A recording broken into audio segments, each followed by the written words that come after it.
All right, here we are. Welcome so much to my live stream, second time. Still working out the kinks, everything from the lighting to the sound to the video. But I'm so grateful to have you here and to be able to share this experience with you. I'm just going to be getting some things tweaked here so that I can see your chat messages, my live stream software, and still have room over here to play the didgeridoo a little bit. As you come into the room, please feel free to write a little chat message there on the side. Introduce yourself. I'd love to know your name, where you're from, and if you play the didgeridoo, how long you've been playing. So far we have Nathan from San Diego. Welcome. And I see a few other people trickling in. While everyone else is arriving, I'm just going to start like I did last time with a little bit of freestyle didge. Oh, and I needed to say something too. Even though I can't see you, and it's not like we're in the room together, it's kind of nerve-wracking at first. I'm a little bit anxious about the whole thing, so it takes me a while to settle. Takes me a while to collect my thoughts and feel like I'm in the flow, but I had tons of fun last time. So this is a slide didge made by Scott Dunbar in Australia. It's got a metal end, and then it's 1, 2, 3 sections of wood, multi-layered wood, which is quite amazing. And then this wood mouthpiece at the end. So it can actually be tuned. So this has been an amazing instrument because it means I can actually tune to other musicians.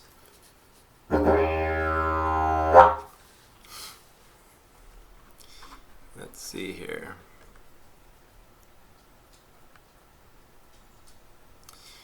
We've got Russ from Pennsylvania playing for 2 years.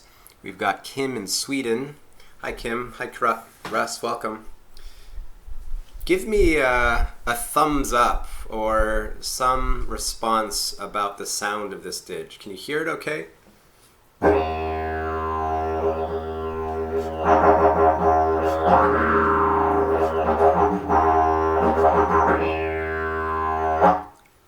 How's that coming through?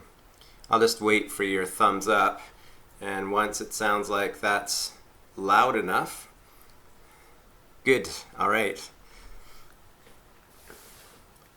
So here we go, just a little bit of 9 a.m. didgeridoo, well, at least for me, 9 a.m. in the morning didgeridoo to get the day started. One of my favorite things.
It made me work up a bit of a sweat.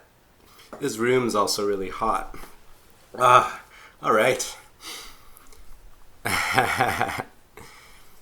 So, welcome to the room. If you're just arriving, I'd love to have you introduce yourself. Just share your name, where you're from, how long you've been playing Didgeridoo, if you do play.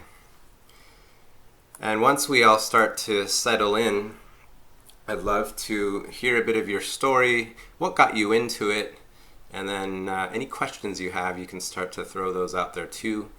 And basically, I'll read down the list on the side of the chat window and take your questions in order and answer them as best I can in the next couple hours. So, my Didge story, in case you weren't here last time, is that I was probably a teen when I first picked one up, and I picked it up and blew and made a sound. But circular breathing back then, to me, was a completely mystical, magical thing that I decided in that moment I would probably never learn, so I didn't try anymore. That was it. I was done. I didn't pick it up again until about 15 years later. And that was when a few different things happened. I saw Oka perform at a dance. If you haven't heard Oka, O-K-A, I highly recommend it. The Didge player is amazing. I find him super inspiring. I saw another Didge player at a dance. And then this Didgeridoo master friended me on Facebook randomly. He couldn't remember why when I asked. It just seemed like a strange coincidence. And I actually went to him for oscillado lessons, which is a totally different instrument. But eventually, I couldn't resist the call, and I asked for a Didgeridoo lesson. And 24 hours later, I was circular breathing, I was playing full rhythms. It just clicked. So the path for me was really long, 15 years or so, but the actual learning curve in that first lesson was pretty short. So I feel pretty lucky. But I love hearing your stories as much as I love sharing mine. And I love hearing what challenges you face.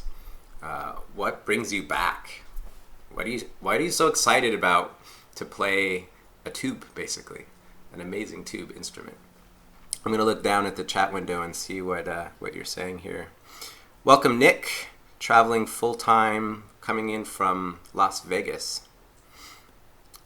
And you build agave didges. Ah, that's awesome. I have yet to actually build my own didge. That's kind of the next thing I'd like to do around Didgeridoo, is actually make it. And maybe a video about it would be good. Thanks for joining us, Nick.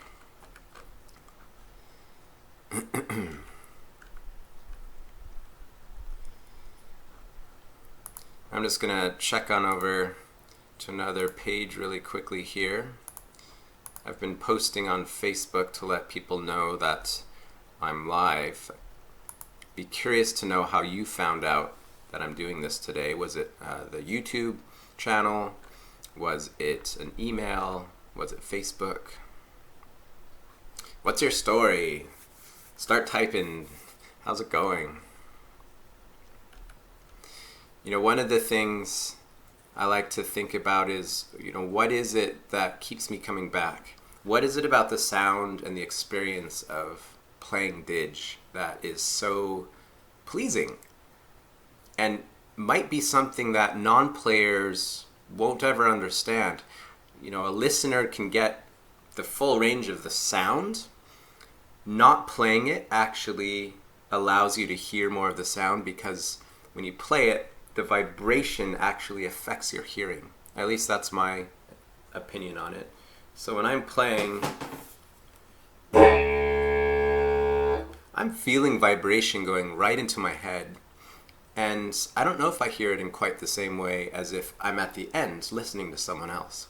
So listeners get to experience a lot, but playing it, what is that? It's just so good.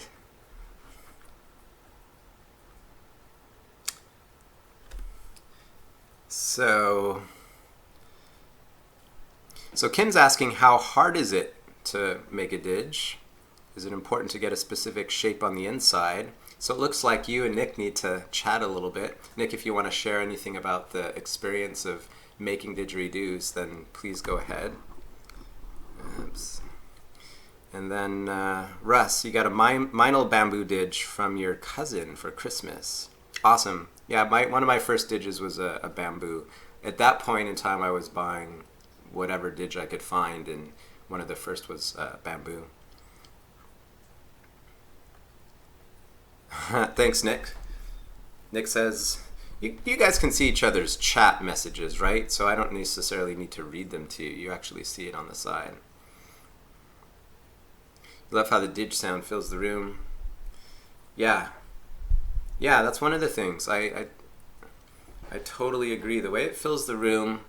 Have you noticed that the didgeridoo resonates with certain rooms better than others? So you play it, and it's like, just like a certain vibration matches a certain didge, it's like a certain didge matches certain rooms.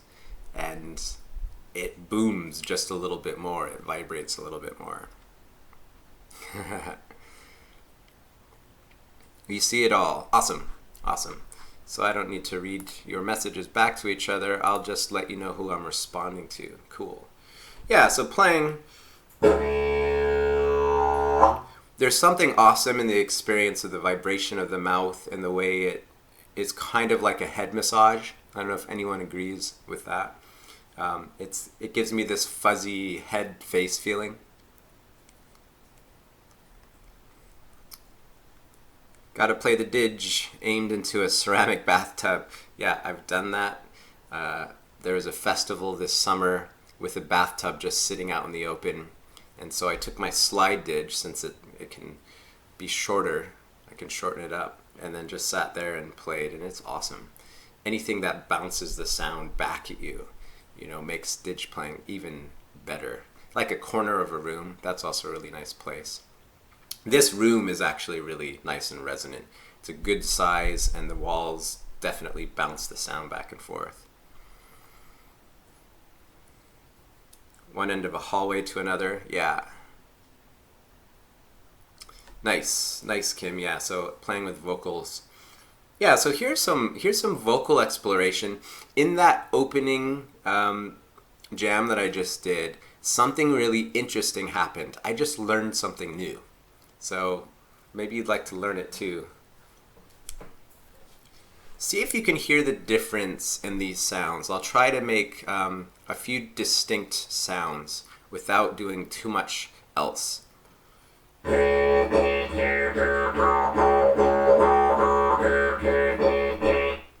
Can you hear the difference in each of those? I'm going to shorten this up. Can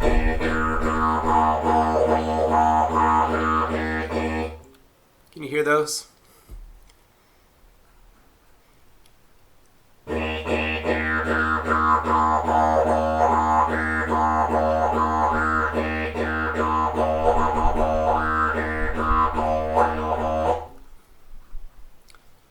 So, if you think of a sound like T, feel where your tongue hits the roof of your mouth, T. For me, it's T, closer to the teeth, T for teeth. Da is a little further back, da. Ta, da. There aren't many other sounds that move the tongue like that and make the tongue touch the roof of the mouth.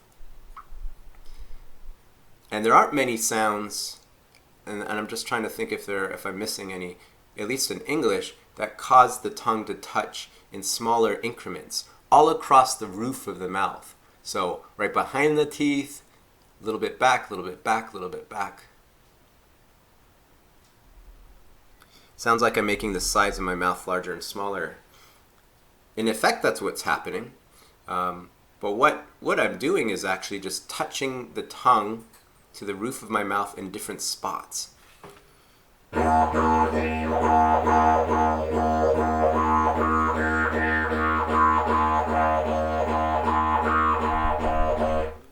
makes sense? And so that was a discovery for me just now while playing, that it doesn't always have to be the tongue moving kind of like this. E-O, or ta-ka. There's another one, ka, back of the throat. Ta-ka, ta-ka, ta-da, or even da-da-la. That's another one. But touch, touch, touch, touch, touch, touch, touch. And to do something like front, back, middle, middle.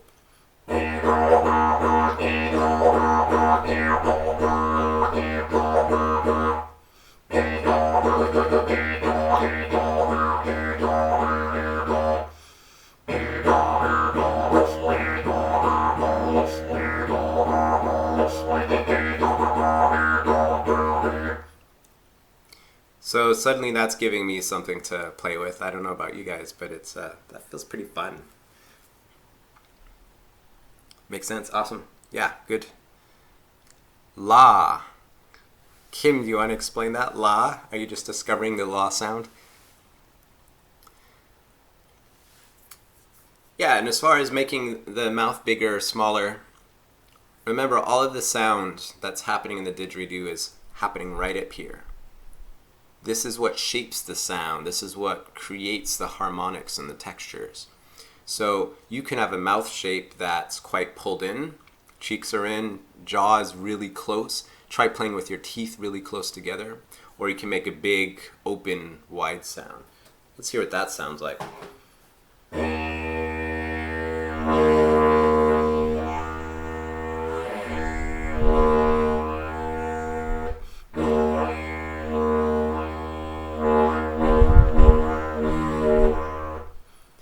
But then smaller changes in the mouth shape, like the tongue position, will change the harmonic.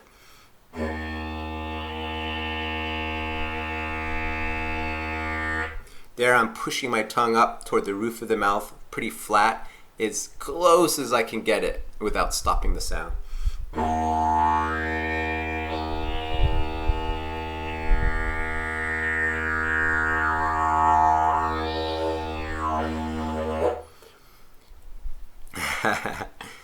All right, we got a question. Oh yeah, touching roof of mouth. Yeah, la touches the roof of the mouth. Previous videos, I've done the push by moving my jaw versus puffed cheeks? Any tips? So thanks for the question. Awesome.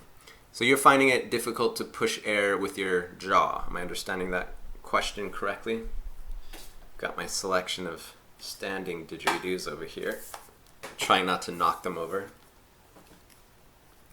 So you've got the cheek push.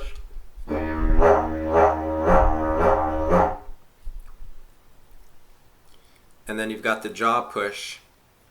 I have quite the cheek push habit.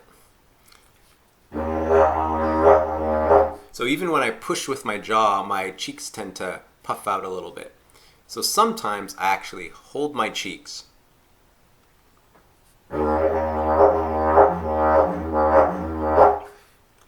and chew. But here's the thing, if I just chew and the back of the throat isn't working a bit, toned up a little bit, or pushing with the chew, it might not actually work. I'm going to try to chew, jaw push, without causing it to push.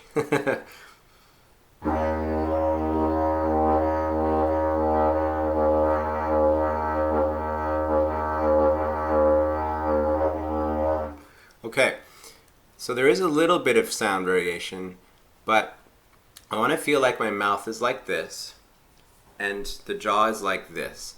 If you're just moving the front of the jaw, see this space here? It's not really going to push air.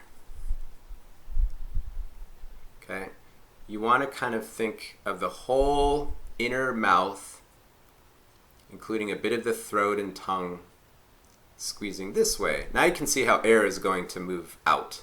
This is the funniest diagram ever. Out this way. This just traps it. It makes a little variation around the mouth. So when I open and close,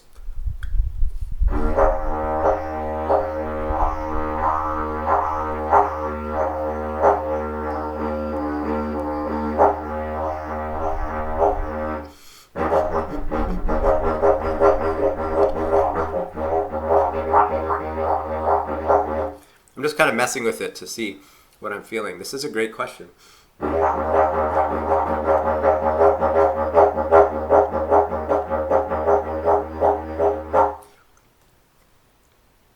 You know what? I'm wondering if the jaw is just hiding a throat or tongue push. Kind of like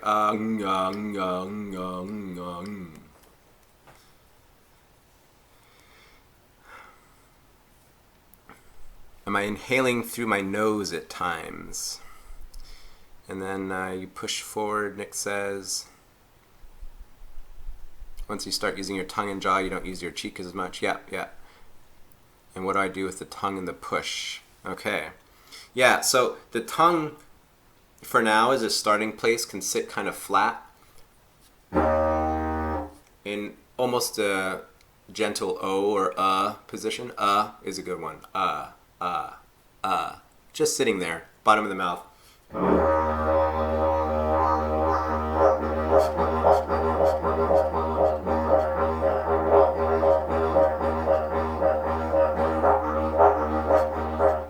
And it all has to close with the jaw. So there has to actually be a push that squeezes air from the back to the front of the mouth. Otherwise, you're just closing the front of the mouth on a pocket of air and not changing it that much. What we need is some kind of mouth model, you know, like with everything open so we can just look at it. Something like Body World, if you've ever seen the Body World exhibit where they plasticize the insides of people. It'd be really helpful to see how this all works and moves. So I'm going to play a little bit more with the jaw push just to see what else I can feel.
live MRI while playing would be neat.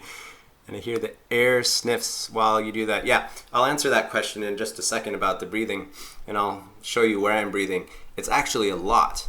What I'm wondering is if the jaw push involves the tongue too much. I'm trying to push with my jaw and make an E sound, and ah, and oh, and ooh, different tongue sounds. And every time I open and close, my tongue kind of wants to go into a specific spot. You know, when you're chewing food, the main job of the tongue is just to direct traffic, just to direct the food into your teeth and keep things moving. So I wonder if it just takes some time to overcome that tendency for the tongue to either go still or direct food. So that's interesting. As soon as I change to cheek moving, it's a bit slower, it's a bit floppier, which could also be worked on. You can make the cheek wobble quite small, cheek flutter. But the tongue feels free. I feel like I can isolate those two better. Maybe that's just from practicing.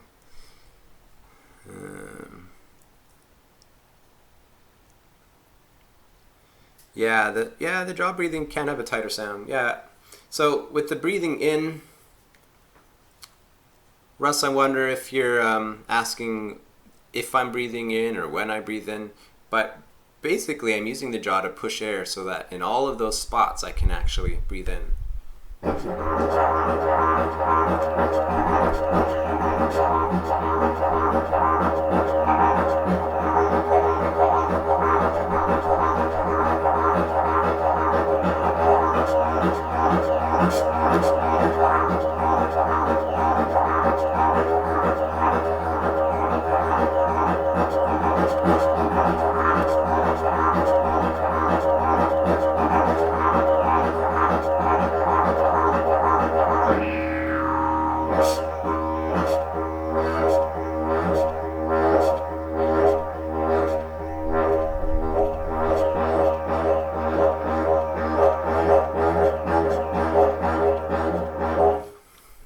And so on and so forth.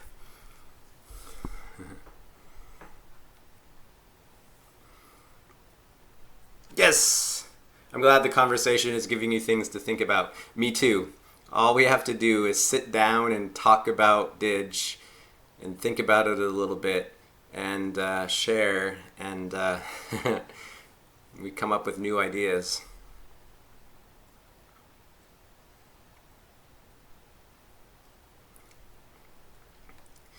So, I'm just reading some of your comments here. When I go quiet, that's just me taking your comments in. I'm not just spacing out, although the Didge does cause that effect, make that effect sometimes. So there's a bit of a delay between when I actually do something here and then it shows up on YouTube. So Kim, you said it looked like my cheeks were on the go. I did switch there at one point from jaw to cheeks, and then there's an in-between mode where my cheeks are going even if I don't want them to, and that's something I've been working on recently. And yeah, Russ, circular breathing felt clumsy at first. Me too. Everybody. It's so clumsy at first, and it becomes second nature until we try to change the technique or the approach, or to work on a new approach, like going from years of cheeks to jaw, for example. Any tips for remembering to breathe? I start forgetting once in a while. You make the movements but don't sniff. Yeah. Right. Well, my advice is always to work breathing into your rhythm. So then you just don't forget. To use circular breathing as a rhythmic note or rhythmic sound. So if I do something like a 4 or an 8 count rhythm, I'm going to put breathing in there somewhere. It's just second nature now to integrate that.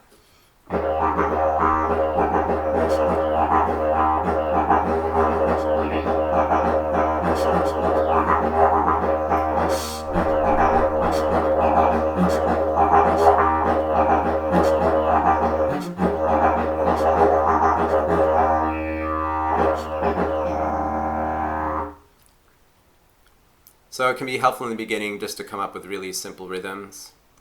Da, ticka da, breathe, da, ticka da, breathe.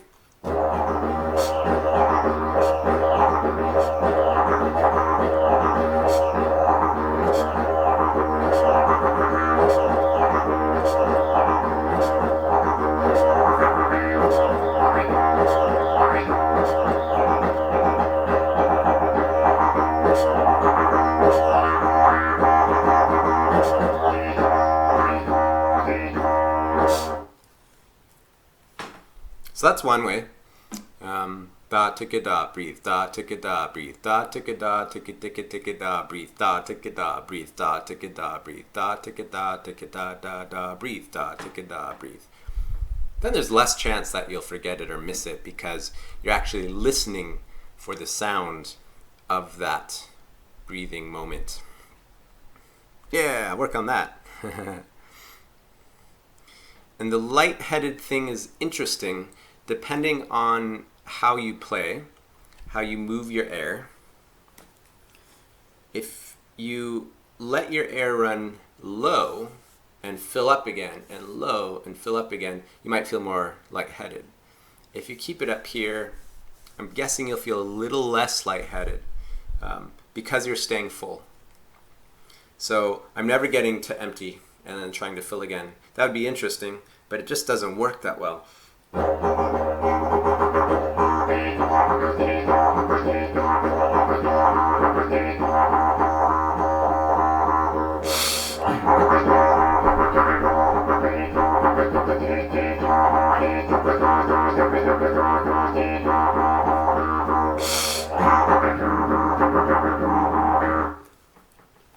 So either you get lightheaded from that, or it just creates really intense breathing in, and we want to try to make it really light and more frequent. Yeah, work on that.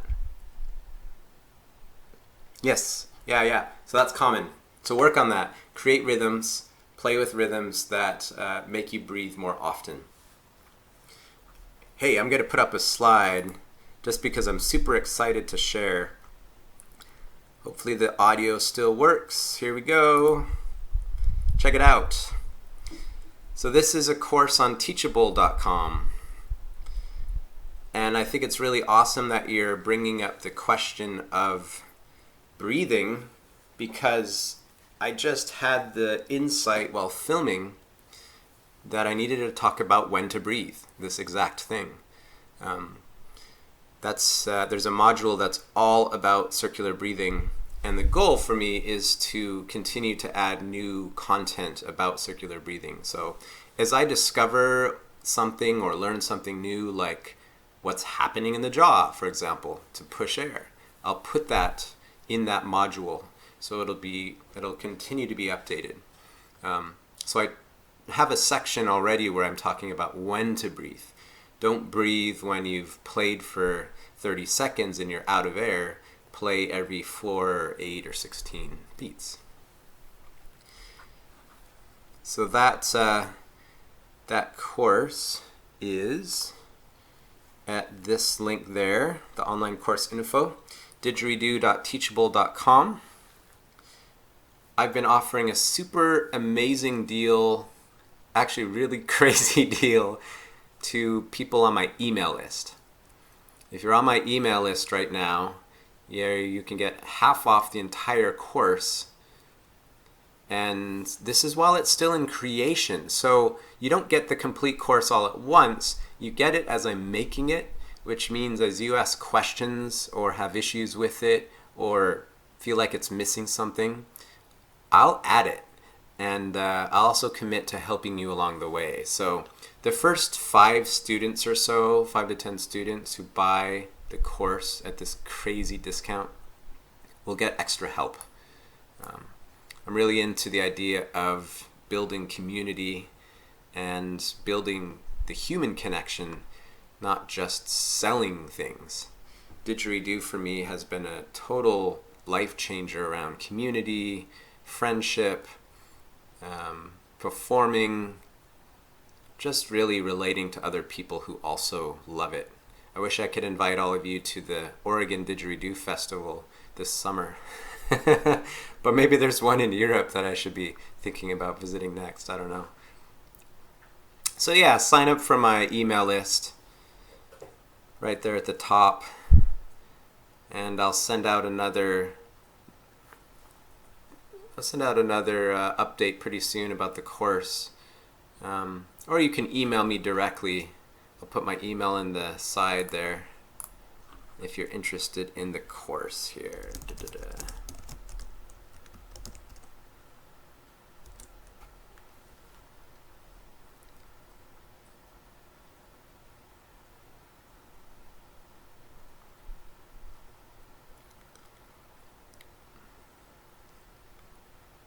That's interesting.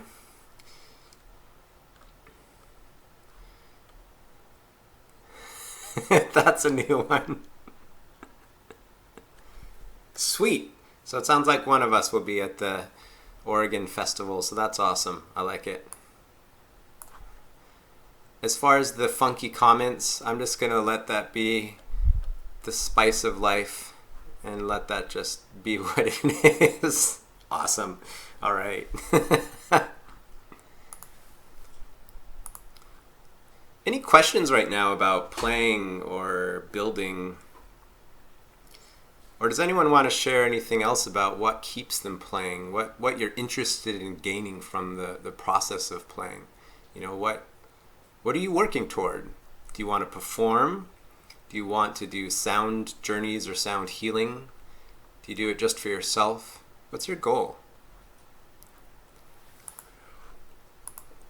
And while you maybe share that, I'm just going to take a look at some of the the settings here.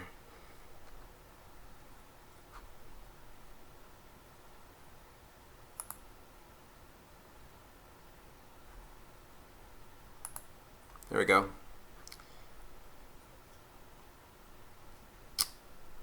That wasn't very useful, was it?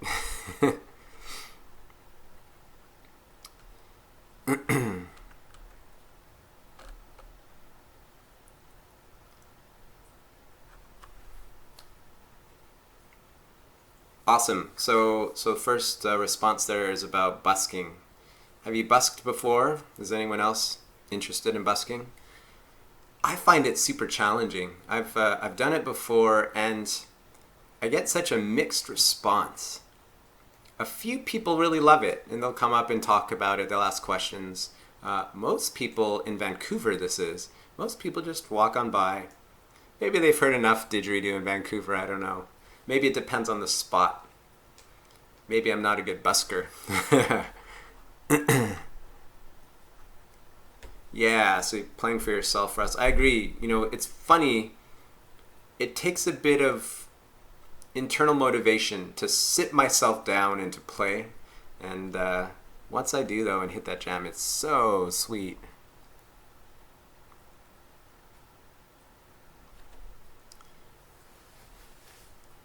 Bram, welcome. I didn't get to welcome you earlier.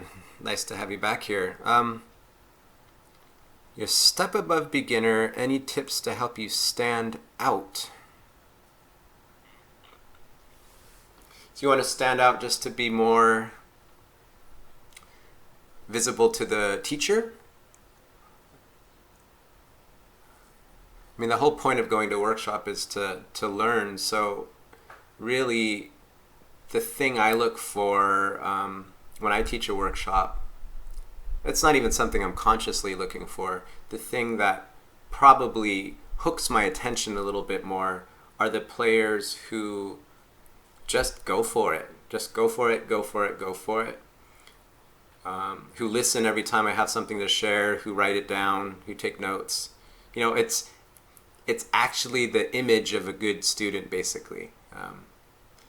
The students who are more challenging are the ones who maybe seem lost in thought somewhere else, who don't write anything down, who don't seem to be listening as much. For whatever reason, sometimes it's, life situation, emotional stuff. People have busy lives and then come into a workshop and it takes time to shake that off.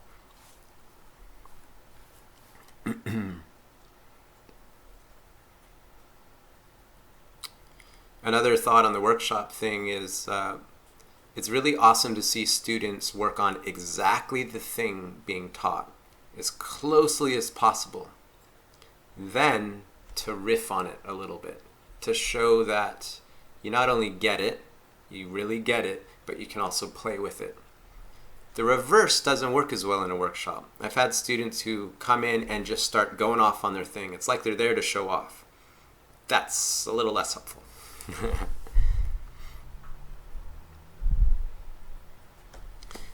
Nice, Kim. Yeah, it's okay to not have a goal. I didn't have a goal when I started. The goal is just to get better, learn new tips and tricks, and be able to play for myself. So perfectly suitable goal is to play for yourself in the countryside, to keep your interest going. Didge is common in Vegas. Yeah, bigger city, more diversity. Wonder why that is.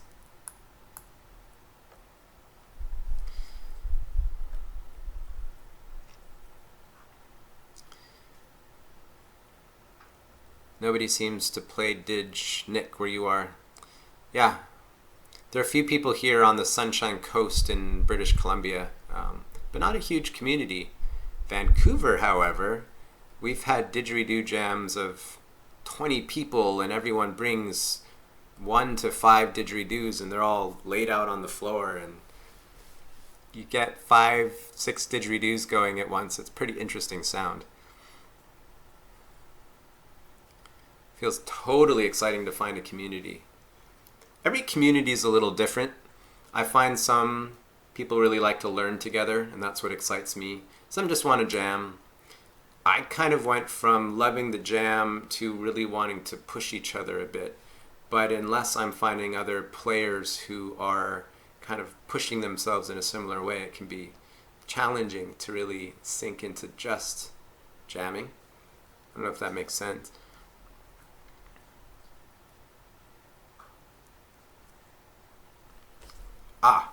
Yeah, there'll be a lot of droning. That's my point about the jamming with 5 or 6 didgeridoos. To stand out, you can add harmonics. I really like pushing this tight E sound with the tongue close to the roof of the mouth.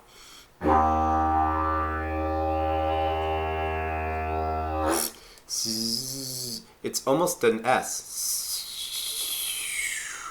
I'm almost doing this.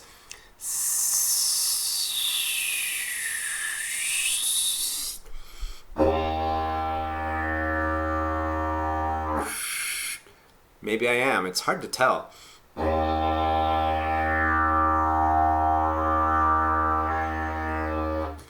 It's almost that. So if you go to that position and back off a little, it creates this really tight pressure through the mouth.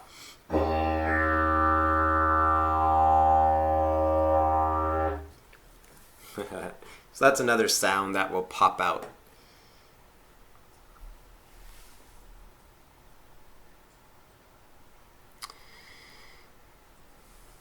Glad you like the ideas. Yeah, taking notes is interesting. I'm not much of a note taker or a hand writer.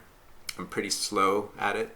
But every time I've kept a notebook of the different rhythms, it has cemented them in my head better.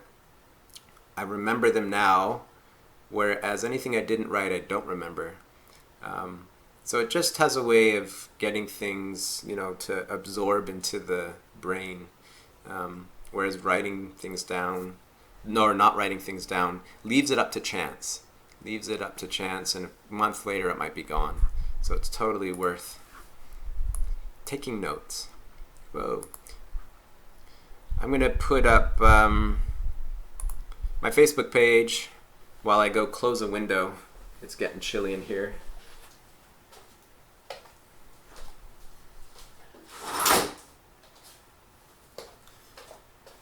Join my Facebook page, and if you join the course or you're a student, I'll invite you to another Facebook group for didgeridoo learning, sharing tips and videos and more techniques.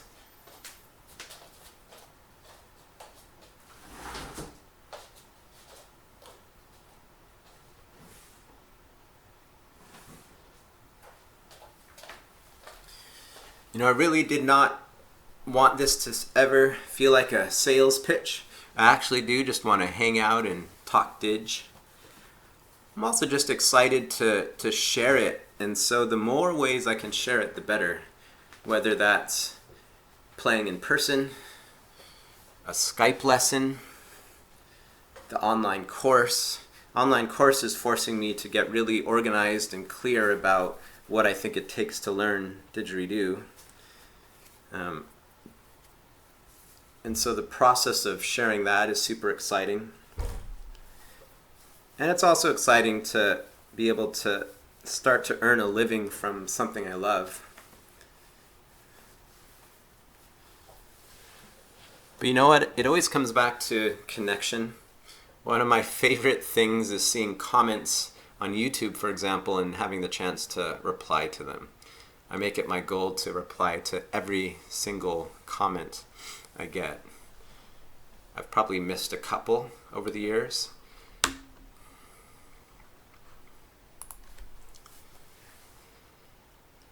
So that's just to say, I hope this doesn't feel too sales pitchy. I just have a lot to share. And out here, like I said, there are a few people who play Didge. But once people get to a certain point, they're kind of stuck in their ways a little bit. They're less interested in the active process of learning. So I get a lot from interacting with students, interacting with people who are just learning and really full of questions. A dull pencil has a better memory than a sharp mind. I like it. Tips on timing vocals, at speed in particular. How about I play a bit, get it going, and start throwing vocals in there, and then talk about that a little bit.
So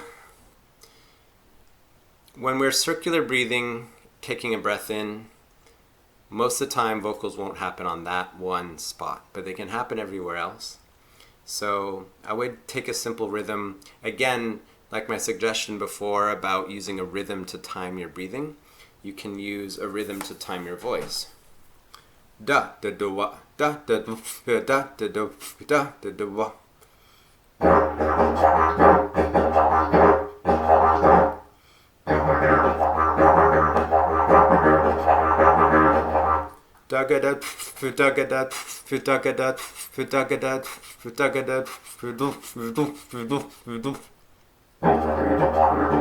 So tuaha, tuaha, tuaha, tuaha, tuaha can be tu tu tu.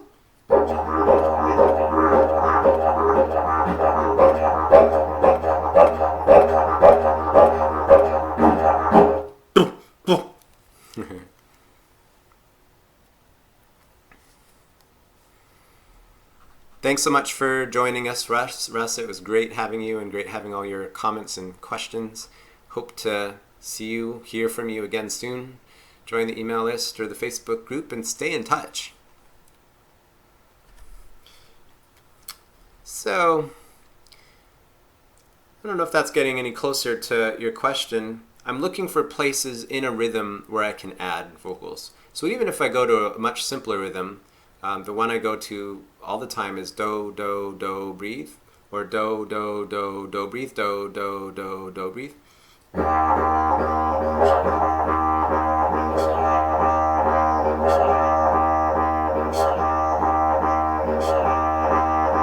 Or faster.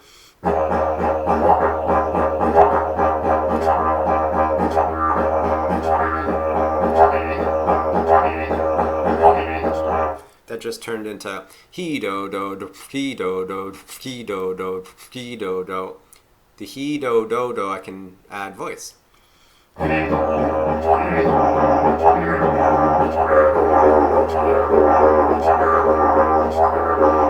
He do do he do do he do do he do do.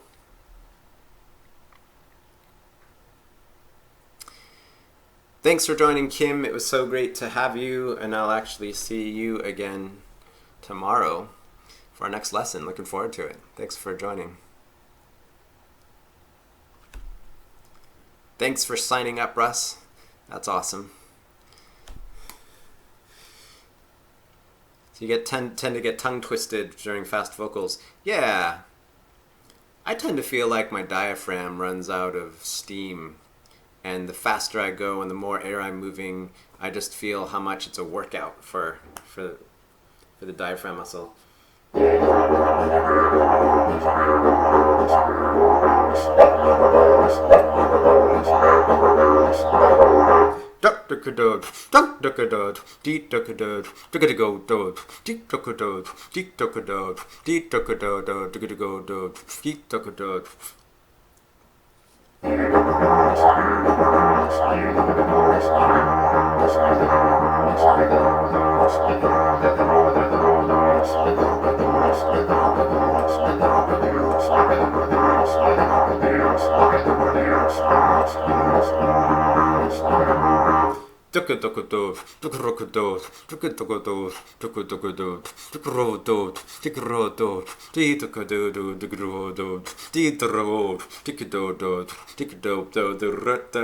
As I spit all over the laptop.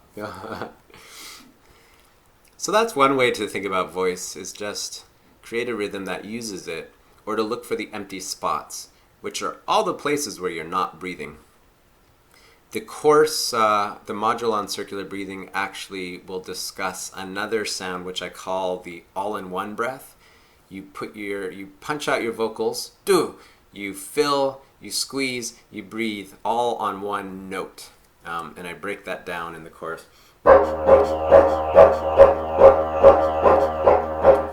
So every beat I can make a vocal, I can fill and push and squeeze and breathe in. So every note.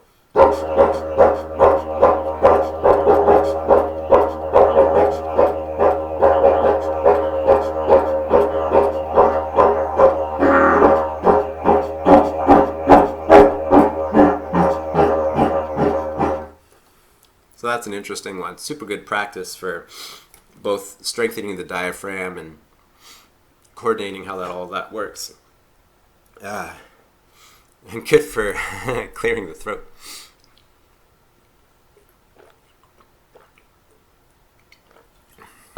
Here's another thing I find really interesting.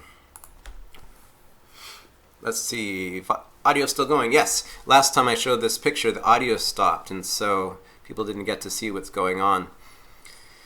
If you look at this picture, you can see the opening of the mouth. The tongue looks huge. The word tongue is just in the middle there on the right. And then just above it is the space where you're usually blowing. That space curves down and through something that, I don't know if you can read it on here properly, it's F-A-U-C-E-S. The fauces, that's the opening from the mouth into the throat. The uvula, the little hangy bit in the back of your throat, that hangs down right above the fauces. That has to close every time we breathe in the nose. That has to close off the air in the mouth so you can push it forward. And so something like the all-in-one breath works that muscle a lot. But really, any time we play Didge, we're working that muscle a ton. You see that image there, Nick? And there's someone else here. Who else is still around? If you haven't introduced yourself, please go ahead and share your name, where you're from, and how long you've been playing Didge. I'd love to hear from you. So getting curious about the throat has been a way that I've actually learned more about circular breathing and learned more about playing. And it's how I think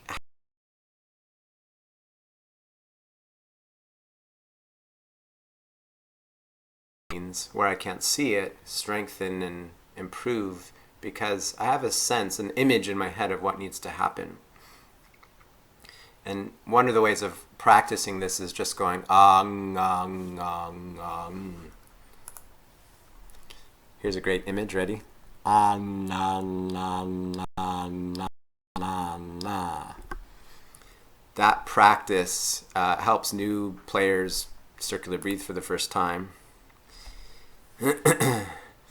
But it also helps experienced players differentiate even more clearly between the throat and the rest of the mouth. Hello from Switzerland. What's your name and how long have you played Didgeridoo? Thanks you so much for joining. I'm just talking about throat stuff right now. Here's the image one more time in case you missed it. You can see a couple of words on the side, the left side, pharynx. So the pharynx is the path from the nasal passage from the nose down into the throat, into the trachea. And then the fauces, I don't know if I'm saying it right, or the fauces, is the opening into the mouth. And practicing closing that and opening that clearly is really important. Some people snort a little bit or sound like they're choking slightly when they open and close it. And that just comes from a need for more practice. I think that's all I wanted to say about the throat, other than I find it super fascinating.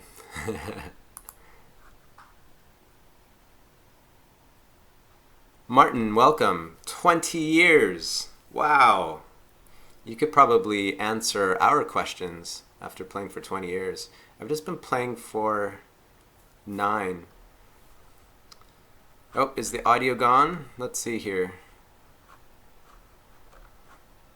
Checking, test, test.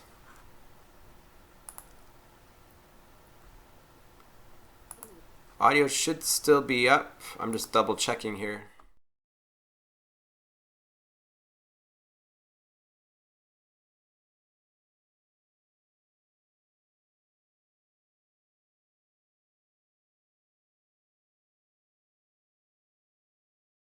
How about that? Are we back?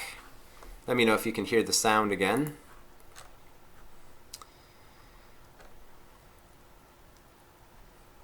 Technical difficulties. There we go. Reloaded. Awesome. Oh, you took a long break for 5 years. Yeah. Did you guys hear the audio when I was showing the picture? All about the throat? Any questions or thoughts on the throat or the mouth? It's okay if not. It might just be my particular fascination. And Martin, no worries about English. I think it's awesome that you're here. Please feel free to ask any questions or share anything you would like to share about the didgeridoo. What's your story? Great, so you heard the audio on the throat. Here's another throat image. I sometimes get asked to teach people how to play didgeridoo to help with sleep apnea. And so on the left, you can see where the airway is blocked, the throat is closed off by the tongue or that pharynx area.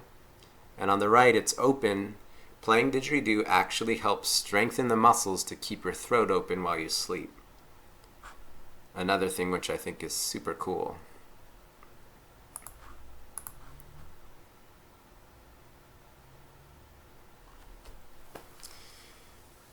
Yeah, I like a mix of, being technical about things and then also just to let that go and play. I think sometimes if I get too caught up in the technique, I lose the spirit a little bit. But then it's nice to come back to new technique to push the playing a little bit more. And Bram's an engineer. Perfect. So we've got some technically minded people joining today. Awesome.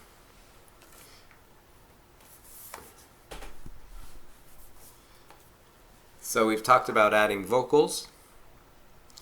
We've talked about using the jaw to push. An area that I have some interest in is using the throat to push air while circular breathing.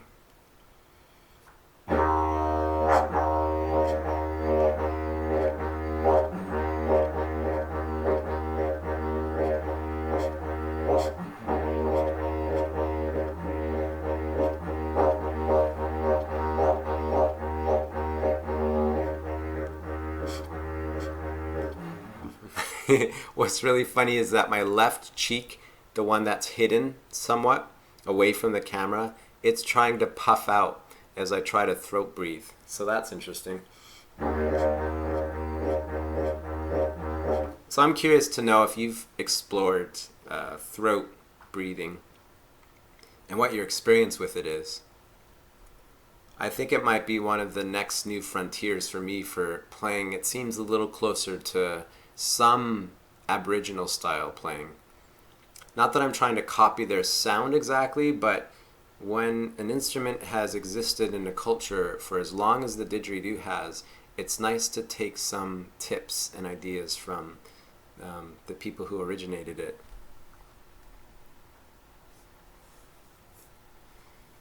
So more from Martin. Your brother gave you, a CD, Outback.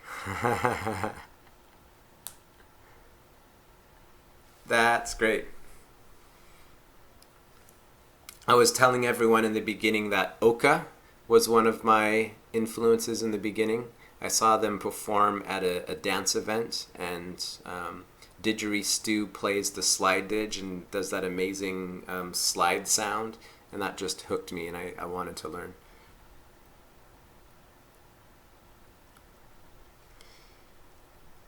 Back to the throat technique. Yeah, better explanation. If you watched the Didgeridoo Revolution True Sucking video, look that up on YouTube. It's pretty interesting, although he doesn't explain it in a way that I totally get. As far as moving the throat, that's the sound. With the voice. Removing voice, it's just like going ing.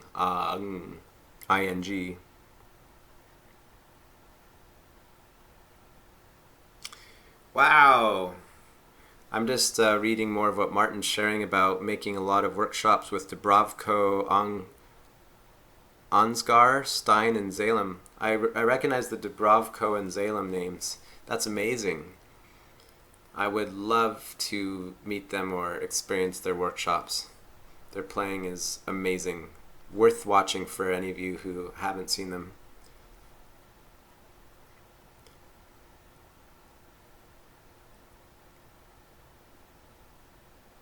Throat singing, yeah.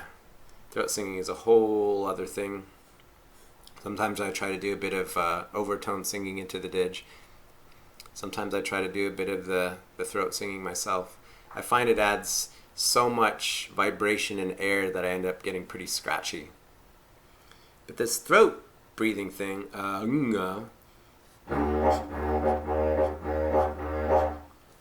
think I had to remember not to be afraid to stop the sound or to mess up in order for this to work.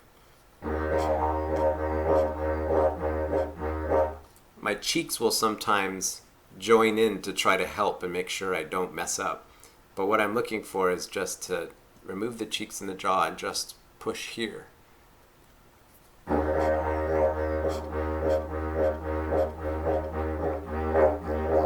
This hidden cheek is still trying to inflate.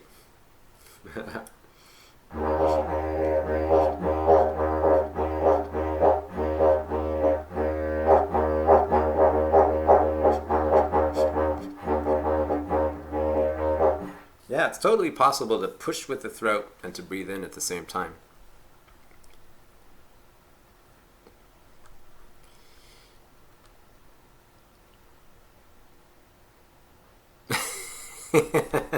Thanks. I wish that video had a better explanation, because I think there's more going on there than I've been able to figure out from watching it. Something about the sucking idea is pretty big, and his playing, his sound is really good.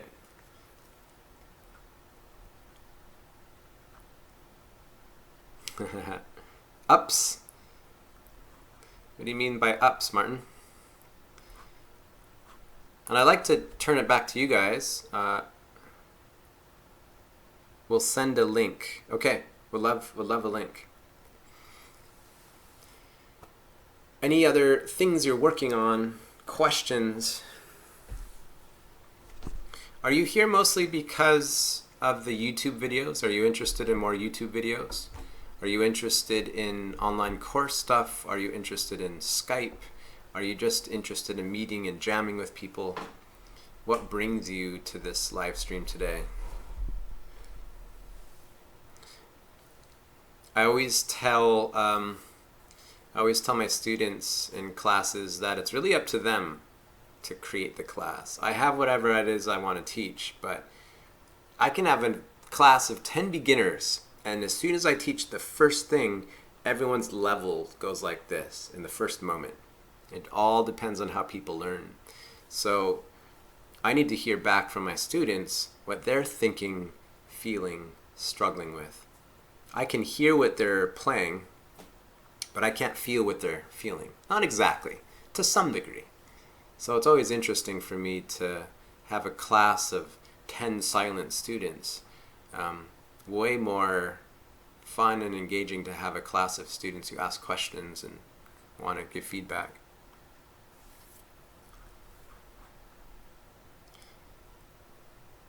Videos like advanced playing.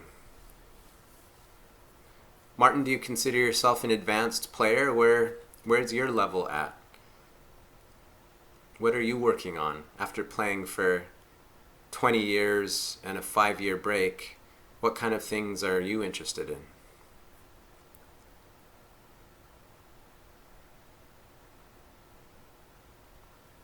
Yeah, meeting and jamming. Awesome. I totally hear that. I'd love to meet more and jam more here. I'm going to try to do a little Didgeridoo circle, sharing circle here at my place next week. So you guys should all come to that.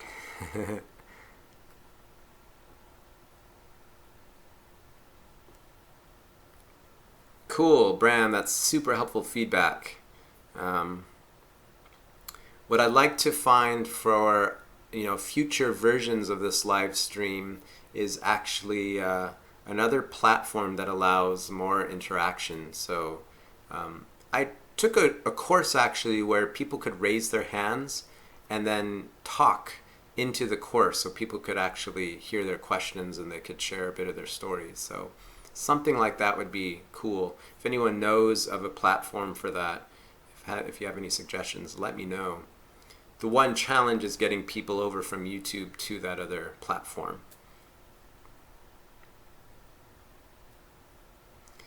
Yeah, and it is all about the practice. I've been playing an average of 10 to 15 minutes a day at least.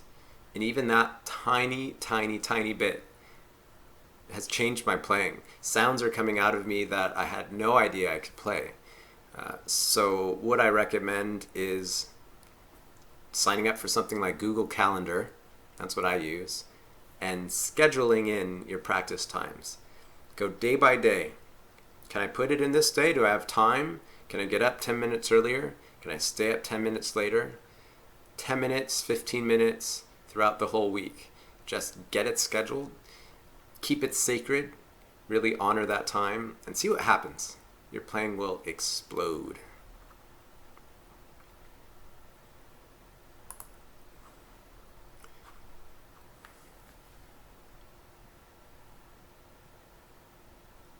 Beatboxing and wobbling.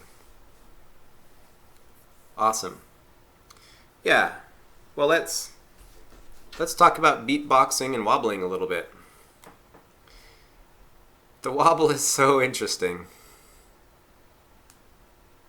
The wobble is so interesting. There's so many videos about the wobble. And I mean, I've described it in a video as basically filling with air and then pushing like this.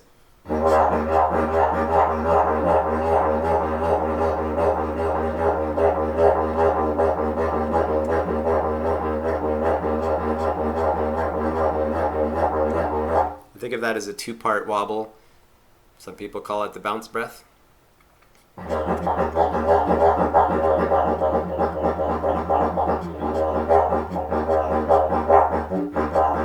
And if I add an exhale right after that, I get the three-part sound.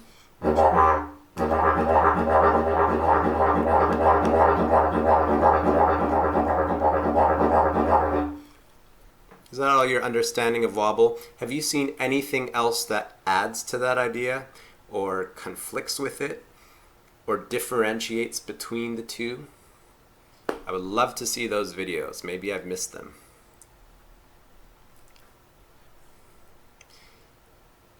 An interesting one that came up for me at this Didgeridoo festival in Oregon was Dan Flynn doing what I call taka waka. But on the wah, the breath in, the squeeze, he was doing a trumpet note. Taka, higher note.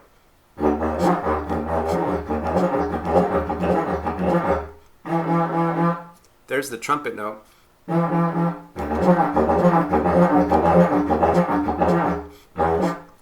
I find that one still hard after 2 or 3 years later.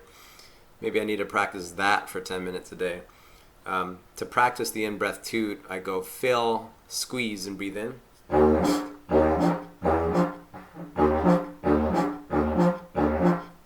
This digit makes it harder. The one I bought from Dan Flynn directly does this much more easily. I see you guys are typing. I'll respond in just a second.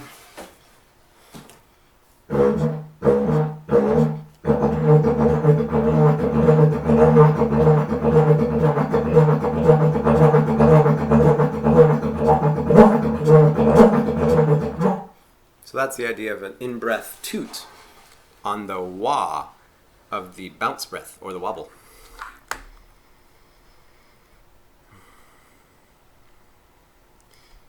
The wobble is the base of all your circular breathing. Nice, Bram. Well, think about Louis Armstrong. Super, super awesome trumpet player, and his cheeks were totally frog. So you do what you got to do, right? Yeah, so I think the desire to reduce the amount of movement in the wobble is a good idea because it'll speed you up. You can control that with your cheek muscles. You know, if we go quieter, softer, a little slower, and reduce the amount of cheek wobble, then we can slowly build up speed and keep it small. You can even use your hand as a way to kind of give yourself feedback about how much your cheeks are moving.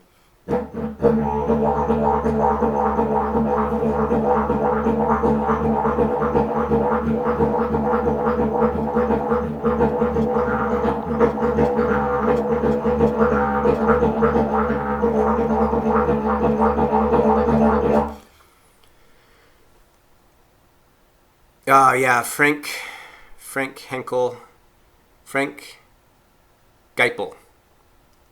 You talking about the Didge? Yes. This Didge was made by Dan. Actually, made by Dan and a machinist who did the lathing. And the crazy story about this didgeridoo, which makes it a little haunting and special, is that the machinist died in a bicycle accident before he could finish this didgeridoo.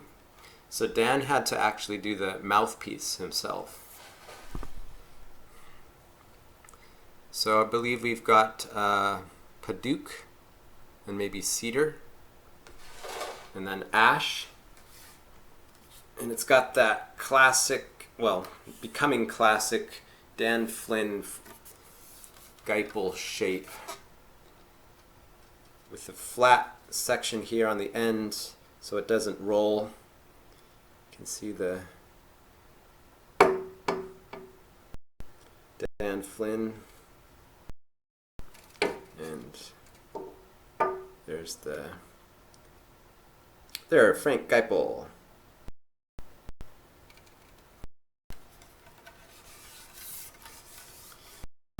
This didgeridoo is tuned in a Turkish gypsy scale. Dan actually did a demo with it on a Vimeo video. And its bass note is D, then D sharp AC,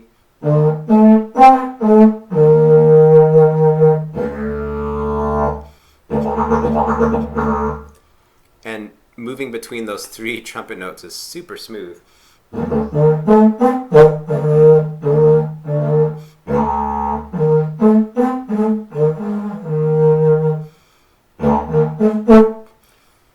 There are a couple of false toots as well that are also ACs to fill out the scale. I have yet to really make them sound good.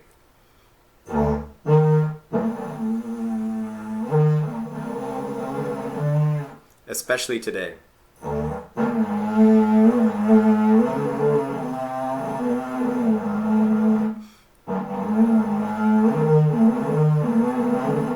Right now it just sounds awful. But yeah, this is a Frank Geipel didge. Yeah.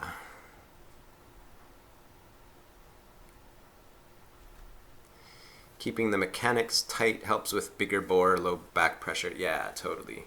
That's because all of the sound coming into the didge or made by the didge is actually in the mouth. So the better we are at moving the mouth, the easier it will be to play any didge. Or, as Will Thorne of Wet Didgeridoo suggests, playing without the didge.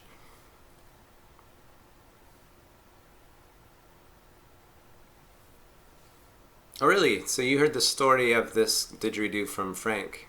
That's awesome. There's a lot more resources in Europe, it seems like, than where I am for sure.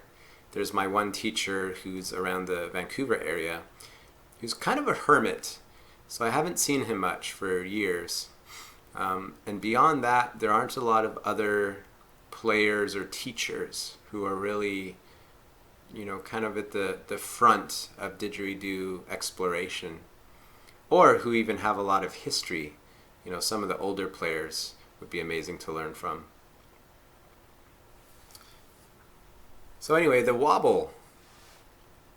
I think that's really it. The wobble or the bounce, it's just fill, squeeze, and sometimes it's fill, squeeze, blow.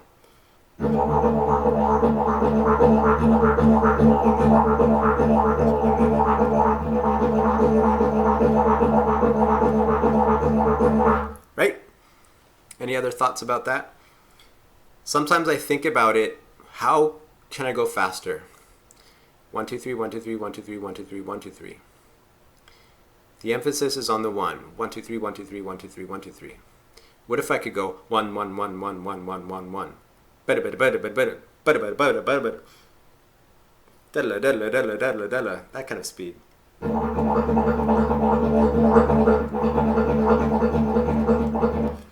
And the interesting thing about that is you'd have to be able to breathe in and out really fast. In, out, in, out, in, out. How fast can you actually go out the mouth, in the nose? That's the limit. Unless we don't breathe and we just wobble.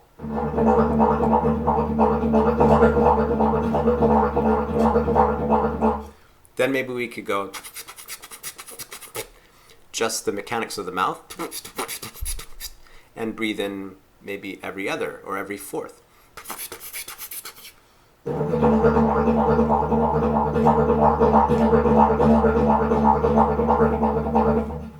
I would still love to go faster. Da, da, da, da, da, da, da, da. This is my speed right now. Da, da, da, da, da, da, da, da, da, da, da, da, da. So we either got to breathe faster or breathe less often to do an even faster 3-sound wobble. Does that sound right? I see people showing up. Thank you so much for joining. Please share your name, where you're from, and how long you've played the didgeridoo. I'd love to hear from you. We've just been talking about the wobble and this Frank Geipel designed didgeridoo with the funky curves, which I got from Dan Flynn.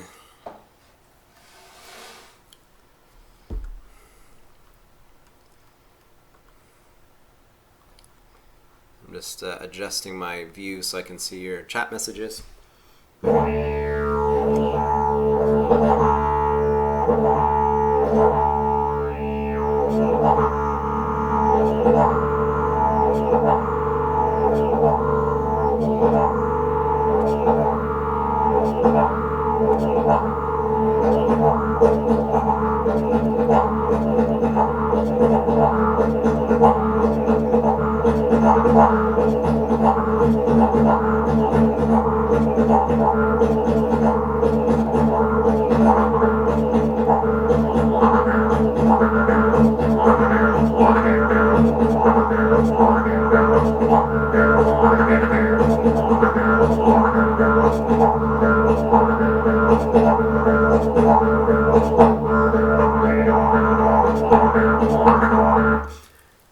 Aha, there it is again.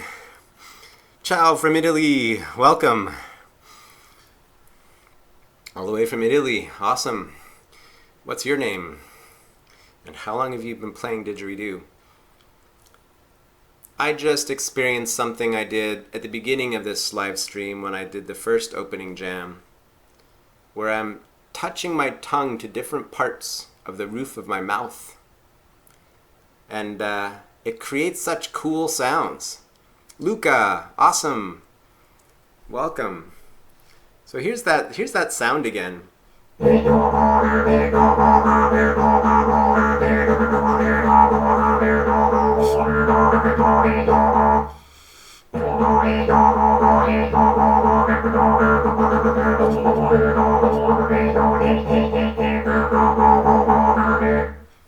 Different spots on the roof of the mouth make really clear harmonic notes. And it feels a little clearer than just going E-O-O-O.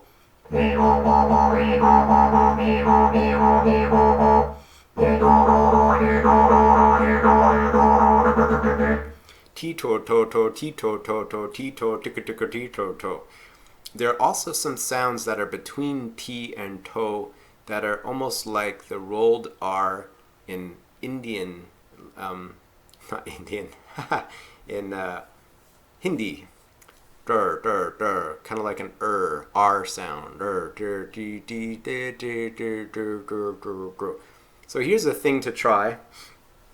Right there, wherever you're hanging out, just do a T sound, but along the roof of your mouth. T, T, T, T, T, T, T, T, T, T, T. Starting at the teeth. T, T, T, T, T, T, T, then the didge. With or without the voice.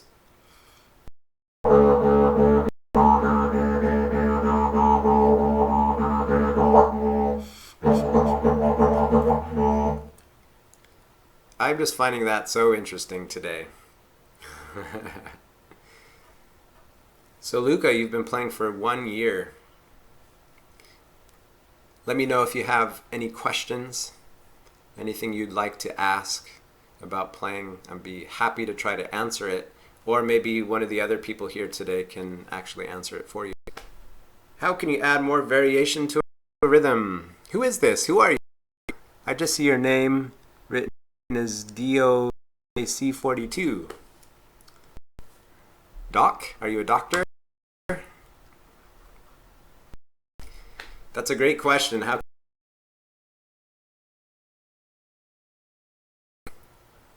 this Kai. Luca, your English is no problem. It's good. Don't worry. Whatever you type, whatever you question you have, we'll figure it out. I think I need to do a whole module on my online Didgeridoo course about varying the rhythm. Let me know if you agree. You know, actually that is one module here on YouTube. Yeah. Yeah, so one way to vary rhythms is to learn and copy other rhythms. The more rhythm, the more variation you'll have to draw from. But another way is just to give yourself a simple structure and then to vary the rhythm, vary the sounds within it.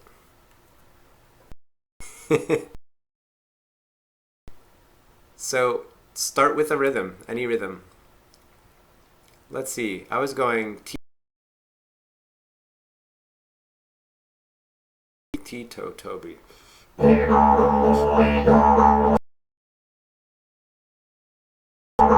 Or maybe like he to breathe, he to breathe.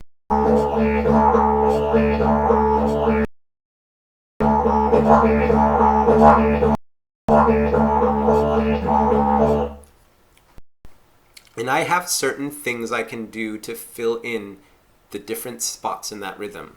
He to breathe, the to breathe can start off as open squeeze.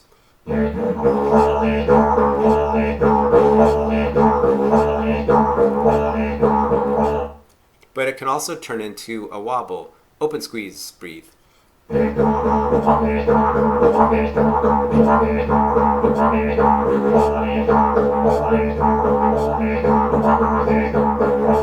He to open breathe, he to wobble breathe. So that's one variation that I just have access to anytime I breathe. Do I open and squeeze or fill squeeze, or do I go wobble squeeze?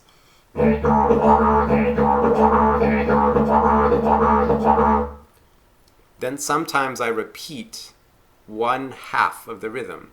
He to breathe, he to breathe, he to breathe ho, breathe ho, breathe ho.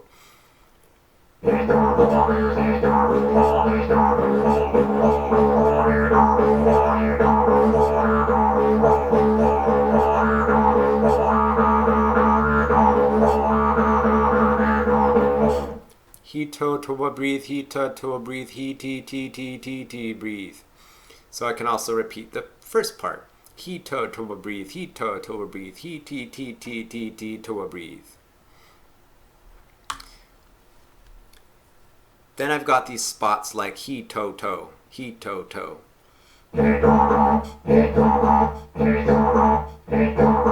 With the breath, I can swap those sounds out for other sounds. He took a to breathe, he took a to breathe, he to took a breathe.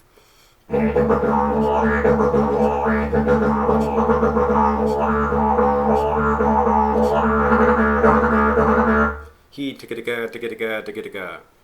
I often do something called a turnaround at the end of a rhythm. He to breathe, he to breathe, he took it ga breathe. So a couple repetitions of the first variation and then a longer variation to take it back to the beginning. That by itself will add tons of variation because every time you play through it, you can change it up. So I'm going to start with he to breathe, he to breathe, and then see how it grows by changing the he, the ho to other sounds and changing how I breathe.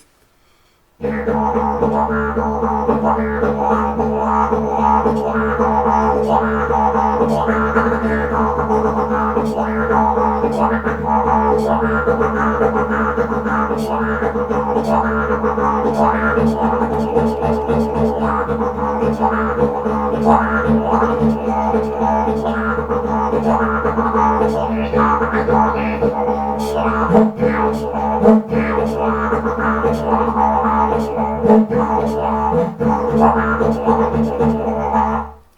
and on and on. By slowly swapping out sounds for new ones, and then repeating the new ones, you can start to create ever-expanding variation. So he, to, breathe just turned into he, toot, toe, breathe. He, toot, toe, breathe. Does that make sense? Tu-wah, he, tu-wah, tu-wah, he, tu-wah. Or whatever you need. Tu-wah, he, tu-wah, tu-wah, he, tu-wah.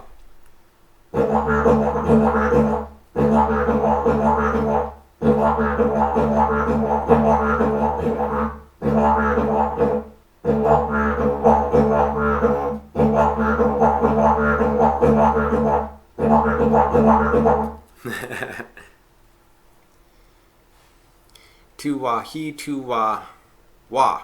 Tu-wah, he, tu-wah, wah, tu-wah, he, tu-wah. You could write those different rhythmic pieces on little cards, like note cards. Tu-wah, he, mix them up, draw out, 3, 4, 5 of them and line them up in a rhythm and practice that. How about the rest of you? How do you vary your rhythm? What's your inspiration for rhythm? The other week when I did the first live stream, someone said it was Indian rhythms.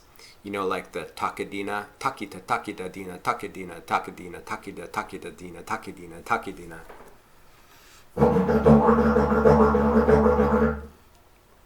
Transposing it or swapping it over to the didgeridoo is interesting. Takadina, takadina.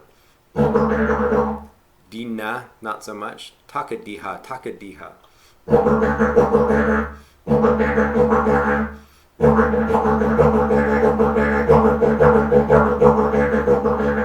Takita, takita, taka, takadina, takadiha, diha.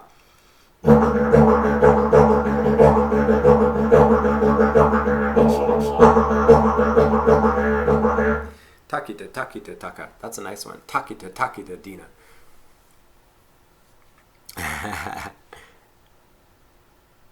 You saw a Kickstarter. Oh, I remember a Kickstarter about Didge cards. Why didn't I think of that? I'm going to have to look for that. Okay. Gautier Abe makes the rhythm cards. I'll look that up. I think that'd be a really nice thing to have. Maybe I can help him sell a few on my YouTube channel.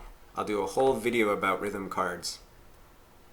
Basically, anywhere you hear rhythm, you can translate that rhythm to the didgeridoo. So let's take one I mentioned last time, a very simple nursery rhyme. Hickory dickory dock, the mouse ran up the clock.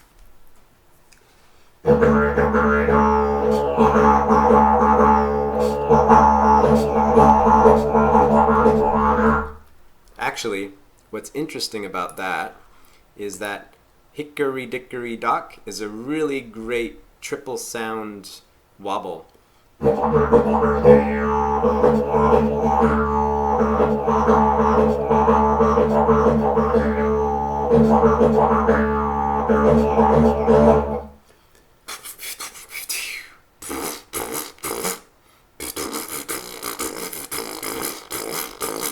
Actually, this is really good wobble practice. Toa I toa I to. Toa toa toa. Toa toa toa toa toa I toa I to. And even if it's not an exact copy of the original rhythm, it's still a cool rhythm. Da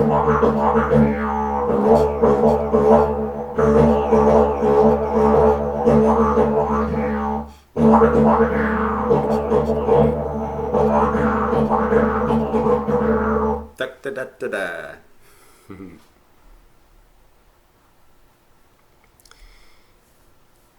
He's one of the best players in Europe. I will look up his videos. Thanks for sharing that. You know, sometimes I spend a lot of time watching YouTube videos of other players for inspiration and to learn new techniques. I'll spend a lot of time watching, trying to figure out what they do, wishing they would break it down. And then other times, like I haven't watched any other players online. I think sometimes we need a break from what other people are doing and time to focus on what we're doing, to really listen to our own sound, to trust inspiration. But I remember a teacher in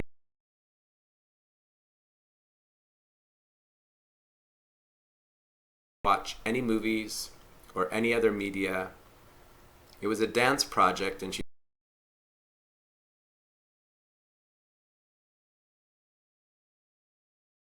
told me, don't watch any other dancing, just focus on your own thing.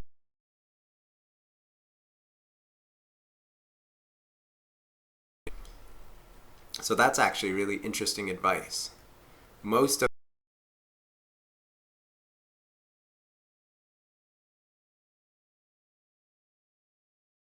kinds of YouTube videos, you've been watching my YouTube videos, do that and then give yourself little breaks.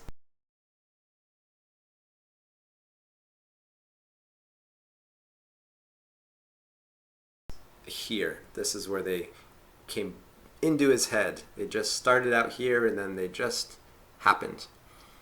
And now I finally get it. What he was talking about is the sense that we have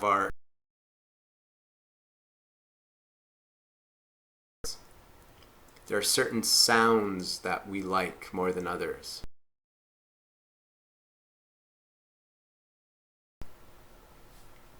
What do you guys think about that? Thanks so much.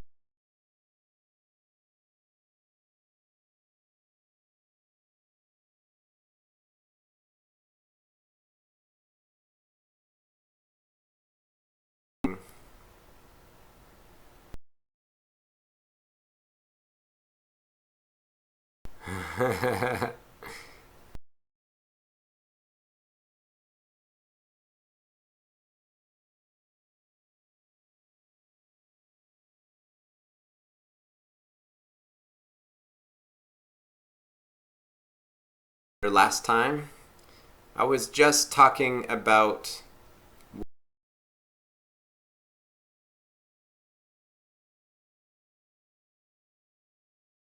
line for inspiration, but also taking breaks from your own sound.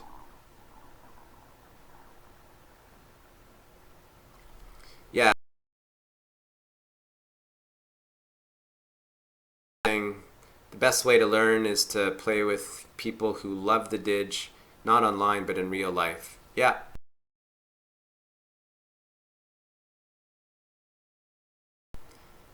Yeah, some of my best lessons have been with people in real life.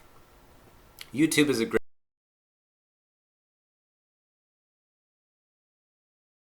to learn if you don't have anyone else to learn with. YouTube is awesome for that.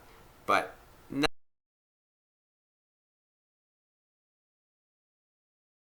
is better than from someone in real life. I agree totally. I'm going to take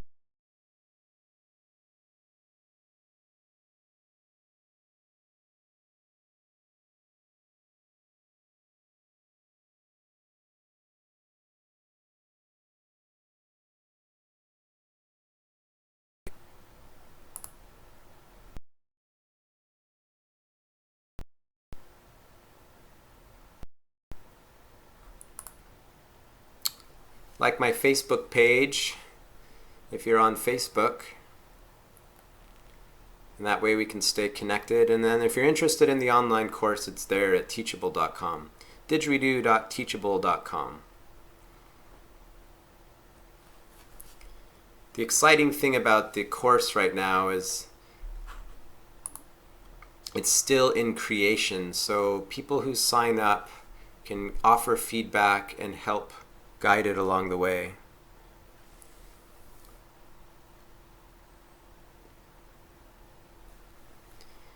So that means you could be taking the course and think, hey, something's missing. I have this question. I'll film it and add it. And then your ideas get included and the course becomes a little bit more personal.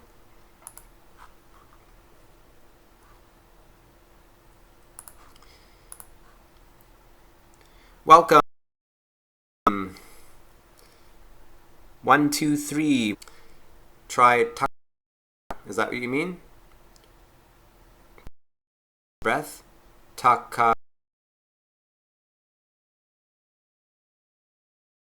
Like.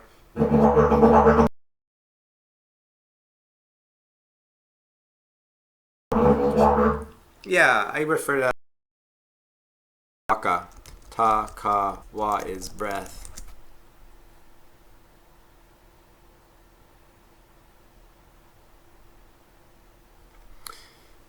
Yeah, videos are good, but not like people sitting opposite. I know. I've been having some Skype lessons, actually. And Skype is nice because we don't have to be in the same room, but we can still talk to each other and students can still ask questions. So if someone in a big city where they don't know anyone else plays Didgeridoo, Skype can be a nice way to at least do lessons, maybe not jamming.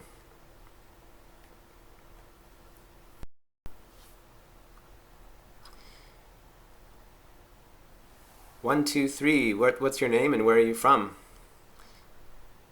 Introduce yourself.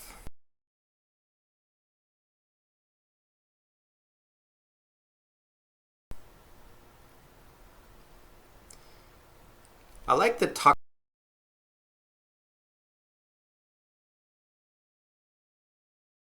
Partly because I've started.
I'm just trying to explore this idea about shifting the placement of the rhythm.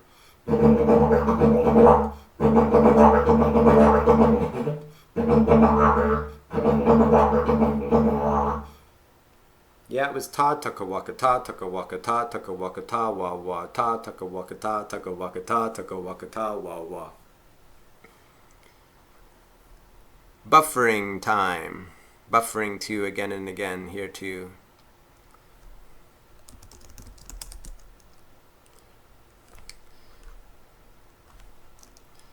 I think YouTube needs to buffer sometimes.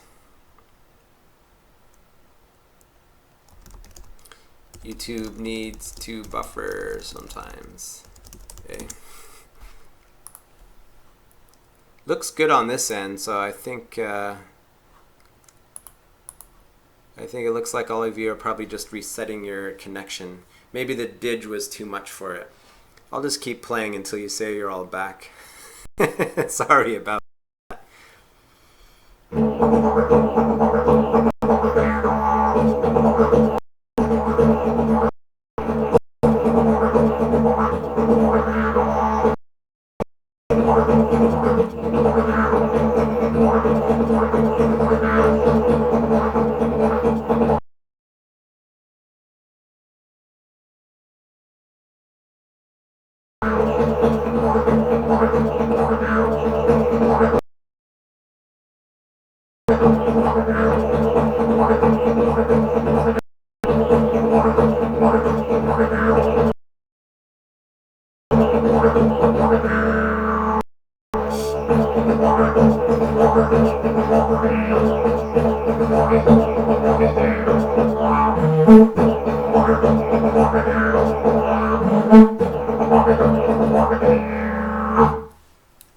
Huh.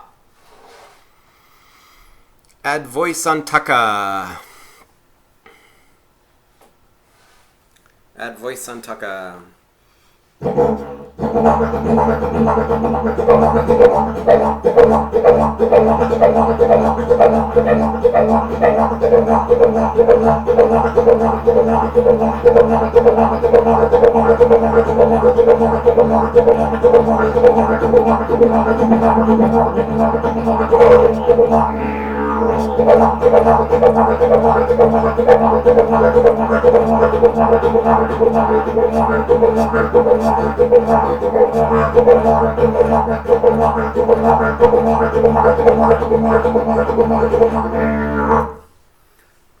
Like that?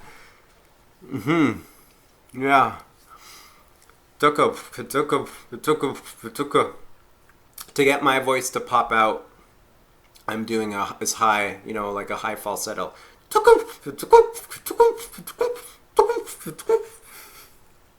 Sounds better in the dish.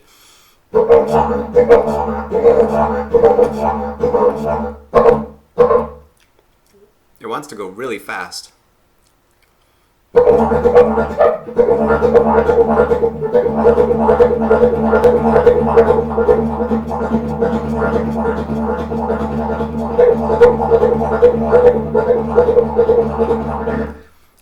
Wait, you just called that a double wobble? I haven't heard it referred that way. Haven't heard someone refer to it that way before. Is that a double wobble? Taka ka. I'm only breathing and wobbling once. Taka ka, taka ka, taka ka, taka ka, taka taka ka. Is that a double wobble? I once saw a video on YouTube of an Italian guy who was doing a crazy fast wobble. That was a double wobble. Okay, learn something every day. Try to add a toot at the breath. Whoever you are, 1, 2, 3. Whoever you are, 1, 2, 3. I really like that you're giving me suggestions. That's really, really awesome. But wait, back to the Italian guy. This Italian player did this amazing sound, and I wrote to him and I said, "What are you doing? Can you show me a video?" He sent me a video where he is doing double and triple squeezes. Squeeze, squeeze, open, squeeze, squeeze, open, squeeze, squeeze, open. Squeeze, taka, squeeze, squeeze, taka. So he was doing double and triple squeeze.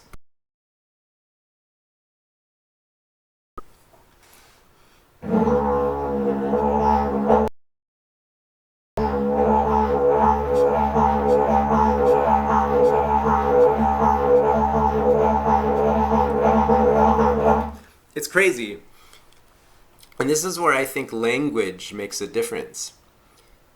I'm wondering if the Italian language makes it so that the muscles of the mouth are a little bit more focused forward and give it than my big... this can create extra sounds with the same amount of breathing. I just thought that was so cool. I don't know, with your 20 years experience, you know what to call it. Okay.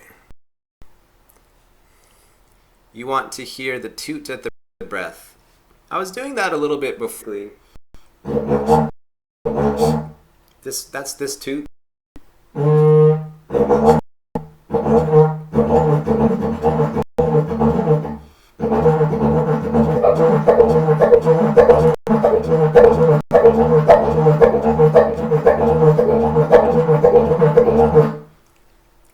When I get going really fast, I find that I end up doing two toots. Taka, toot, toot, taka, toot, toot.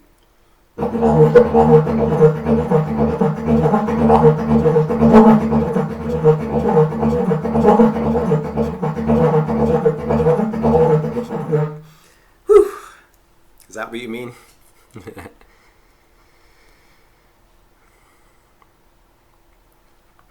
Yeah, I'm sure it's no problem. I'm definitely not the fastest or the best out there. My skill is in teaching these things, so I have the ability to break it down. If I can do it, I can break it down so other people can do it. So yeah, no worries. Definitely share some names of faster, more amazing players. Sounds Andre Smeckel. Yeah, Andre Smeckel's quite amazing. Festival in Oregon.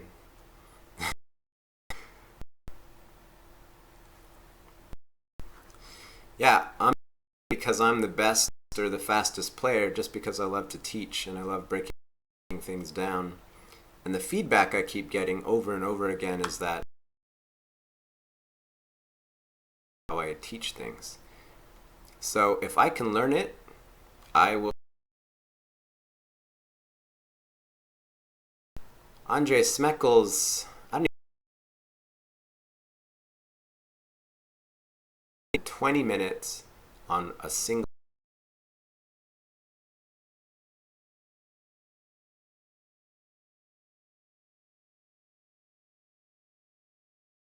more on just that one thing. So probably very slowly.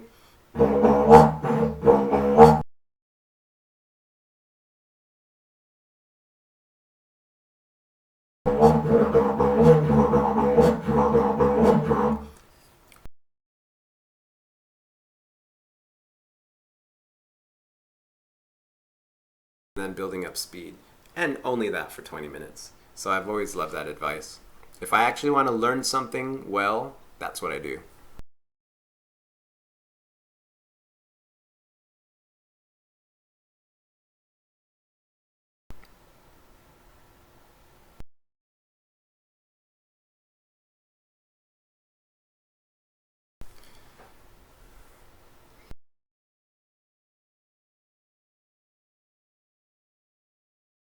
I really love his videos. I just don't get what he's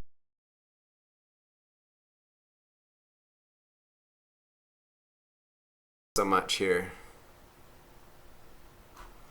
So interesting.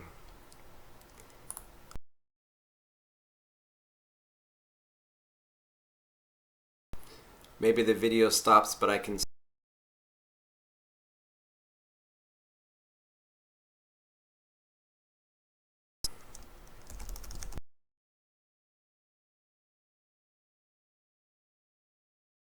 We're almost done.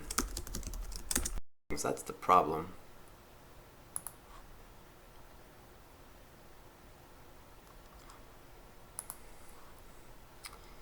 I think my internet was just doing a funny little reset. Sorry about that.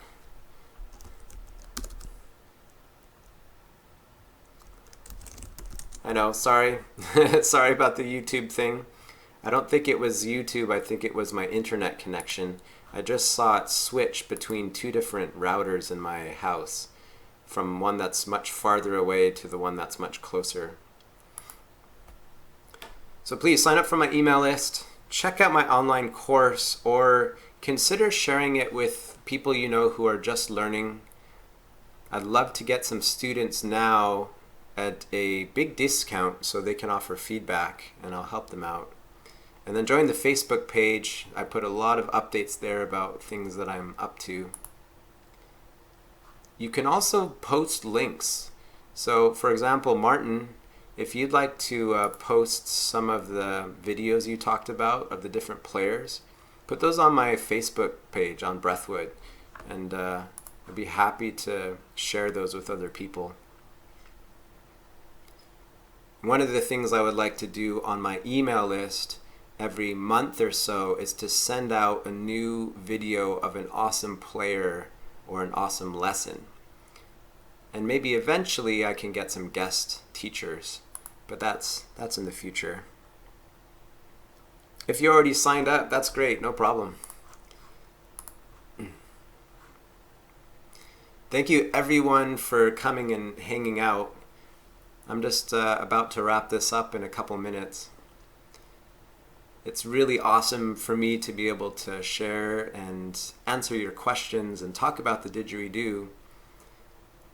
And really amazing to see people from 20 years experience to 1 year experience to total beginner.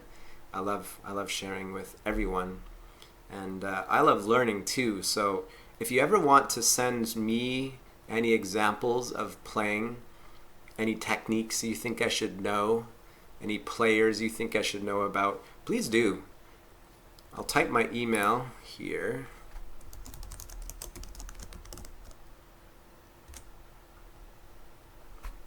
Please email me if you want to keep the conversation going, if you ever have any questions, if you want to send me videos. Please email me. No worries. You can email me anytime you want. I'll do this again in probably about 2 weeks. So 2 weeks from now, probably around April 6th will be the next one.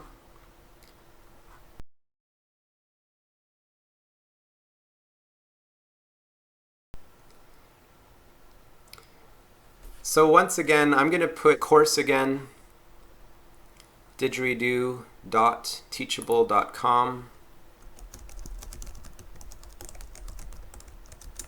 It might not pop up in the comments there, but we can try. Share that with your friends.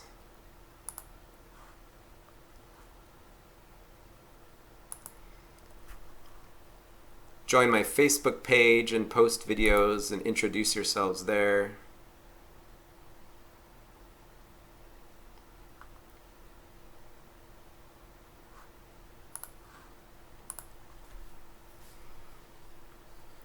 Again, thank you so much. I am just filled with lots of gratitude. I'm just really happy to share with all of you. I'm really happy that you like the videos I'm doing, and I'm really happy that you took time from your day to come hang out on YouTube and watch me talk for 2 hours. When I find a way for us all to talk, that will be really cool. Then we can share. You know what? I would love to find a way to hear you play didgeridoo and to share your sounds with me and the rest of the people who are here. So maybe we'll figure that out before too long.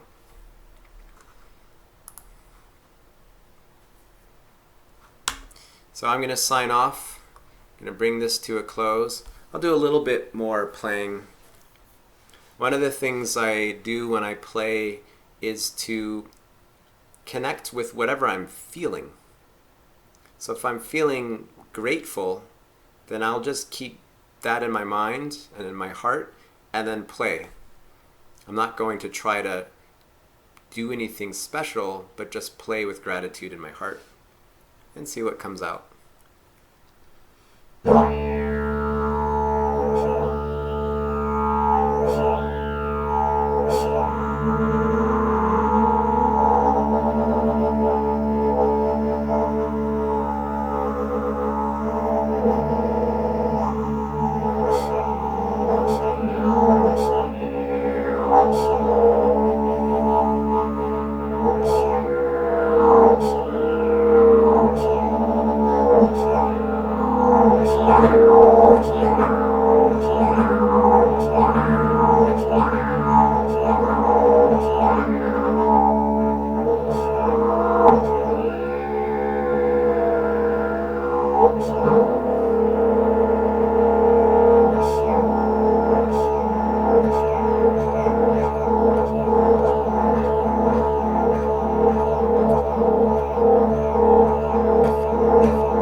You're still here.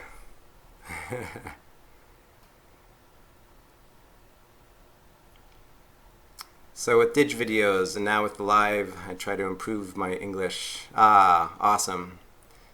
You're so welcome for this 2 hours. Ah, Peter, you've just joined us. I'm just about to wrap up. We've been here, some of us, for 2 hours talking about the Didge. I believe you can still watch this entire stream, so there might be some nice little snippets. We covered all kinds of things, from the wobble to the jaw push and so much more. So go ahead and take a watch, see if there's anything there that you're into. And thanks again for joining. It's been such a pleasure. And we'll do this again in about 3 weeks, or 2 weeks. So I'm thinking April 6th. Yep, go for dinner. For me, late breakfast. I'm going to go have a late breakfast. And I'll see you guys very soon. One last time. Email list, Didge course, Facebook. And please feel free to email me any questions or thoughts, or just to say hi. I'm interested in meeting everyone, not just selling and not just talking at you. So dryates@gmail.com. It's in the side on the comments. Please feel free to email and stay in touch. Thank you so much. Take care and happy playing.